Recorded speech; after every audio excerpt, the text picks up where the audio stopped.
استمع, انظر, اكتب, اقرأ. These are all imperatives in the Arabic language, ones that you've probably heard before. But how do we actually make them? In this episode of the Arabic with Sam podcast, I'd like to talk about all of the different ways that we can make imperatives easy. Lots of Arabic programs do a really bad job of this and offer maybe a separate pattern for every single type of verb out there.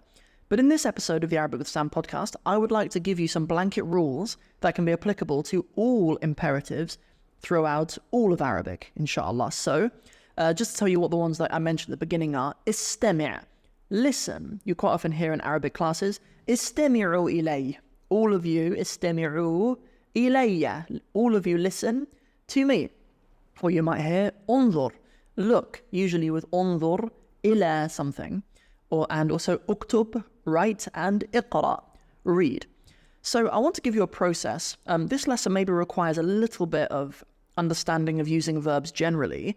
But even if you don't have that, listen in, because there'll be some useful vocab for you. And even if you don't understand all of it in the beginning, you'll have opportunity to fill in the gaps, inshallah. So what is our process of getting the imperative? I've seen lots of Arabic programs simply just give you a pattern. They'll just give you like the uf'ul pattern or if'al pattern or if'il pattern for the form 1. And you'll just learn them sort of verb by verb. I don't really like this because I think that there are generic, a very small handful, like 2 rules that you could learn, whereby it would save you memorizing a bunch of patterns. So the principle that we can go by to make an imperative in the Arabic language is this. Let's take a verb. Okay, pick a verb, any verb. So let's start off with one that's sort of nice and easy, that's easy for us to remember. Let's say the verb nasara, nasara, meaning to help or to come to someone's aid, nasara. Okay, let's go nasara to the present tense, yansuru. In this case, nasara yansuru. The next thing I want you to do is go to the jazm. So in lots of these verbs, the jazm will just mean putting a sukoon on the end of the verb instead of a dhamma. Okay, that's what it will be for most verbs. Not all verbs. If there's a long vowel in the verb, for example, we'll end up shortening that as well. But I'll demonstrate that with examples, inshallah. So, nasara yansuru, yansur. We're going to remove the u at the end of yansuru to get yansur. Okay, so there's kind of 3 steps. Get the past, or the madi, the present, or the mudari', and then make the mudari' into the majzoom. Okay, so you have yansur. Cut off the letter at the beginning. Okay, there'll be a letter at the beginning, in this case, ya, which would usually tell you that it's third person singular. It's huwa. It's he that's doing the yansur. He helps, for example. Yansur. So cut off the ya at the beginning. You're going to be left with nsur. There is a sukoon on that noon. That's going to be really important here. If there is ever a sukoon on the first part of that word, let's call that word the base. I'm going to call that the base of the word. So you'll have all the root letters in there. The only thing that we've removed is the ya at the beginning. Let's call that the base, the thing that we've got when we've cut off the ya or the ta at the beginning. Okay, nsur. If there is a sukoon on that first letter of the base, you need an alif at the beginning. You need to put an alif before this word if there's a sukoon on that first letter, and only if there is a sukoon there. We'll see some examples where there won't be a sukoon there, and thus some of the imperatives in the Arabic language you will not need to add an alif at the beginning. It's confusing for lots of students actually. Lots of students come to me and say, why do we say iqra to read, but we don't say isallim to tell someone to greet? You just say sallim. And in fact, actually, you hear lots of students, particularly students who learn Arabic as well, get into kind of a limbo of sort of putting a half-hearted alif before all imperatives because they've heard it and they've learned to put an alif at the beginning of imperatives sometimes. So you'll get students say things like itkallam, so speak, but takallam does not need an alif at the beginning because the base of the word, takallam, that ta at the beginning does not have a sukoon on it. Likewise with the sort of the politeness of saying tafaddal. Sometimes, particularly students have learned Arabic, particularly the Palestini dialect and other Shami dialects as well, because they love putting I before everything. They say like itfaddal. That you don't need an I at the beginning of tafaddal because the base of the word does not begin with a sukoon. So let's come back to the base of unsur. So you will need to put an alif at the beginning, but what vowel will you put on it? So you'll have unsur. Okay, if the middle letter, what we call the ayn letter, in this case, the letter sad in unsur, the su has a dhamma on it, so you will put a dhamma at the beginning. Thus we get unsur. If the ayn letter, or that middle letter, in this case the sad, had either a kasra or a fatha, okay, if it had either a kasra or a fatha, I'll demonstrate that in a second, then the value put at the beginning would be a kasra. So let me give you two examples of those. I'll demonstrate one with a fatha in the middle and one with a kasra in the middle. So let's say we had the verb ذهب يذهب. ذهب يذهب. Okay. In the present tense, be يذهب. Let's make it majzoom يذهب. Let's cut off the ya at the beginning. We have ذهب. So we will have اذهب because there is a fatha over the ayn letter. In this case, a ha. اذهب. اذهب. What about if we have the verb جلس? جلس, present tense, يجلس, مجزوم, يجلس. Cut off that ya to give us the base, جلس. So because there's a kasra on that middle letter, جلس, in this case under the lam, جلس, we'll put a kasra under an alif at the beginning of the word to give us اجلس. So let me kind of expand that into other forms. I alluded to it a second ago with the examples of سلم, greet, تكلم, speak, تفضل, go ahead or be polite. Or, the verb تفضل, يتفضل, يتفضل, تفضل, when we cut off the ya, تفضل, it really means to be so kind. Would you be so kind? That's kind of a nice way of it translating into English, I think. Would you be so kind? تفضل, when you invite someone into your house, تفضل. It's actually a good friend of mine recently, brother Rayhan. He messaged me, sent me a voice note saying he was at the beach recently with his wife, and an Arab family were having a barbecue or whatever, and one of them sort of called, he said assalamu alaikum to them, and one of them said tafaddal to him, and he didn't know what it meant at the time, and he messaged me and I said, well, you've missed out there. You've missed out. Yeah, subhanallah. People, you'll always hear this in the Arab world. I remember when I was in Palestine, quite often I'd be walking down to the market or something with a friend of mine, and you just hear sort of tafaddal. You'd hear someone shout tafaddal. Maybe you wouldn't know where it's from. You'd look up, you'd see someone in a flat, at 8 floors up shouting tafaddal. It means sort of come and join us, come and join us. And if people do say that to you, if someone says tafaddal to you, and they're eating, you could just say sahtain wa afiyah. That's what they say in Palestine anyway. Sahtain wa afiyah. Two healths and an afiyah. Sahtain wa afiyah. It's just a polite way of saying it's all yours. Sahtain wa afiyah. Very nice. Or if you don't remember that, just say shukran. People they'll know what you mean. But the common exchange, there's lots of these in Arabic. There'll be a thing you say, then they expect you to say back, and then you say back. There's lots of things like that, sort of set dialogues of politenesses. But if you say tafaddal, if someone says tafaddal to you, and you just say shukran, people will be fine with it. Especially if they know that you're not an Arab. You're studying Arabic. Anyway. So let's come back to this. So let me give you the example of a form 2 verb. We've just talked about the form 1 verbs, nasara, jalasa, and dhahaba, and why those need an alif at the beginning in their imperative, because the base of the word begins with a sukoon. But let's move to the form 2 to find an example of a verb whereby the base does not start with a sukoon. So we have the verb sallama, meaning to greet, or to wish peace upon somebody else. Sallama, present tense, yusallimu. Majzoom, yusallim, remove the ya at the beginning, sallim. There is not a sukoon on the scene at the beginning. Sallim, so we can leave that as it is. The imperative is sallim, and that's it. You'll hear sallim from Arabic-speaking families. You come into their house, they say to their children, sallim, sallim, greet them, say assalamu alaikum to them, sallim. Okay, what about form 3? Okay, let's look at the verb qatala, yuqat, so qatala means to fight. Qatala in the past, yuqatilu in the present, majzoom yuqatil. Let's get rid of the you at the beginning. Qatil, fight, qatil. Okay? There's no need for an alif at the beginning. It is simply qatil. Form 4. So this brings us onto a nice place. So there's another level into this lesson, and this is the last thing actually maybe to mention. The form 4 has a rule of its own. The form 4 imperative is always on the pattern af'al. So for example, let's take the verb akhraja. Akhraja means to expel or to take someone out. Akhraja. Akhraja.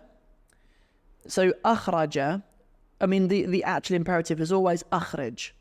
Akhrij. There's an Arabic cartoon that we did a walkthrough of ages ago on my YouTube channel where Mr. Bean pretends he's a school teacher, goes into a school and they put him in a classroom of really bad kids. And when he sees how bad the kids are, he goes and bangs on the door and says, akhrijni, akhrijni, take me out, akhrijni, like bring me out of the classroom. So akhrij is what it always is. It doesn't sort of follow the same pattern that the others were. Like if we went through akhraja, yukhriju, yukhrij, we'd end up with like ikhrij. But that's not what it is. It's not ikhrij. We keep the hamzat qata'a at the beginning, akhrij. Perhaps something to do with the fact that it is actually a hamzat qata'a, because the other verb forms don't have that. When you write them, even when you put an alif at the beginning of unsur or idhab or ijlis, there's not actually a written backwards number 2 shaped cutting hamza that you write there. And that's another important point actually. I mean, because quite often in the Quran when we hear these, quite often they come after a wa, for example, you might hear, or a fa, you might hear fasbir, fasbir. For example, be patient, be steadfast, fasbir. So why is there asbir there? It's actually isbir, is actually what the imperative is, isbir. But because there's not actually a cutting hamza on that alif, it's actually a hamza to wasl, it's a connecting hamza, we say fasbir. It will carry whatever vowel comes before it through. So you'll have, if we had, for example, and be patient, wasbir, and be patient, or fasbir, so be patient. But it's only the form 4. Verbs like akhraja, to take out, or adkhala, to enter someone into something, aslama, to become a Muslim, anzala, to send down. Lots of these very, very useful verbs actually. But it's only the form 4 that does that. So the rules that I'm talking about if there is a sukoon on the first letter of the base, you need to add an alif. And if there isn't a sukoon, if there's any other vowel, you don't. All of that applies to all 10 except form 4. So let's go to form 5. Okay, I mentioned the verb tafaddala, meaning to be so kind. Let's say tafaddala, yatafaddalu in the present, yatafaddal in the majzoom. Tafaddal is the base, so we can just say tafaddal because it begins with a vowel on that first letter. What about form 6? Maybe I'd go to example for form 6. We can maybe use, let's use one that's in the Quran actually. Let's say the verb ta'awana, to cooperate or to help one another. Ta'awana, yata'awanu, yata'awan, and then just get rid of the ya, ta'awan. It's fine. Ta'awan is fine. If it was ta'awan with no vowel on the t, then that would be a different story. But we have a ta'awan, which is why Allah says, وَتَعَاوَنُوا عَلَى الْبِرِّ وَالتَّقْوَى, and cooperate or help one another upon al-birri wat-taqwa. Ta'awana. What about form 7? Inqasama, for example, to or intadara, let's say to wait. Intadara. Intadara, yantadhiru, in the majzoom yantadir. Intadhir. Okay, we have an intadhir. So we'd need to have an I at the beginning. Intadhir. Intadhir. Very nice, because the noon on the yantadhir has a sukoon on it, yantadhir. So, and then obviously there's no u in there. If we go back to the principle I said earlier about if there's a dhamma in the middle, you'll need a dhamma at the beginning, like uktub, or let's say u'bud, worship, u'bud. There's no dhamma in the middle of yantadhir, so we just have intadhir, wait, intadhir. Very nice. And there's lots of examples of those actually. Intaliqu, for example, intaliqu ila dhillin dhi thalathi shu'ab. There's loads of ayat where Allah uses in but as an imperative. What about form 8? Let's look at the verb i'taqada, meaning to believe, or iqtaraha, to suggest. Quite like that verb. Iqtaraha. If I was to tell somebody, suggest something. Iqtaraha, yaqtarihu, yaqtarih, iqtarih. Okay, the qaf at the beginning has a sukoon, so we're going to need to add a vowel. We're going to need to add an alif with a kasra at the beginning. اقترح شيئا. Suggest something. اقترح شيئا آخر إذن. Suggest something else then. اقترح شيئا آخر إذن. Suggest something else then. Form 10. Okay, let's say the verb. Let's do the verb استسلم, meaning to surrender. استسلم, يستسلم. In the majzoom, يستسلم. Okay, there is a sukoon on the after yes, يستسلم. Where with the base, we would have steslim. We can't have steslim. We need to have an alif at the beginning. We'd have isteslim, submit, isteslim. Or even if we gave the imperative of someone to seek forgiveness, istaghfir, seek forgiveness. Very nice. So maybe the last thing we need to go on to. So we've talked about the actual rules and methodology behind making an imperative. So I gave kind of the step-by-step process of going past tense verb, present tense, majzoom, base, and then either adding an alif if the base begins with a sukoon, or not if it doesn't begin with a sukoon. When you do need to add an alif, if the base began with a sukoon, there's one rule to know which vowel. It will be an I if the ayn letter of the verb, or the middle root letter, has a fatha or a kasra, or it will be an u if that ayn letter has a dhamma. That's it. And then we learn about how Form 4 has its own rules. Okay, Form 4 has its own rules. Okay, the last thing to go over is just about doing these imperatives for different genders. So once you've got the imperative, it's actually very easy to issue imperatives to the different persons and genders as well. So let's take the imperative to demonstrate. Let's take the imperative uktub, write. Uktub. Uktub, okay. Uktub is an imperative to a singular masculine thing. Uktub. If you were to issue an imperative to one singular feminine thing, it is uktubi. You just add e to any of these imperatives. Tafaddali, takallami, sallimi, any of the others, istaslimi. All of them, you just add e on the end. If you issue an imperative to two people, all you do is add a tall alif afterwards. So, uktuba, the two of you write. Uktuba, the two of you greet. Sallima, the two of you send something down, right? You would say enzil, enzila, the two of you send down, enzila. Okay, what about to a plural masculine? All we do is add oo on the end, a wow and an alif, a silent alif on the end. So you would say uktubu, uktubu, write, all of you write. Sallimu, sallimu, all of you greet, all of you do taslim, all of you sallimu. What about a group of women? If you're giving an imperative to a group of women, all you do is add a noon and a fatha, add a na sound. For example, Allah says in the Quran, وَقَرْنَا فِي بُيُوتِكُنَّ وَقَرْنَا, stay in your homes. وَقَرْنَا فِي بُيُوتِكُنَّ.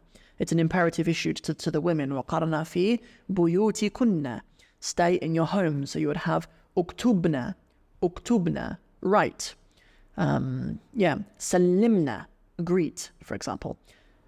So that is everything in all of the rules that I can think of for building imperatives, and the principles that we've covered in this podcast cover the entirety of verbs in the Arabic language. So, you can learn these rules instead of learning patterns for every single form. And to be honest, after you hear them enough times, I think after hearing imperatives consistently, you start to get an ear for what they should sound like. But I think that is corrupted sometimes by hearing imperatives in some dialects, because, as I say, there are some dialects that love to put an I before everything. So if they have a chance to put an I before itfaddal or itkallam, or even, I've not heard anyone, even a Palestinian, say isallim. I've never heard that, but I wouldn't put it past them. Assalamu alaikum wa rahmatullahi wa barakatuh.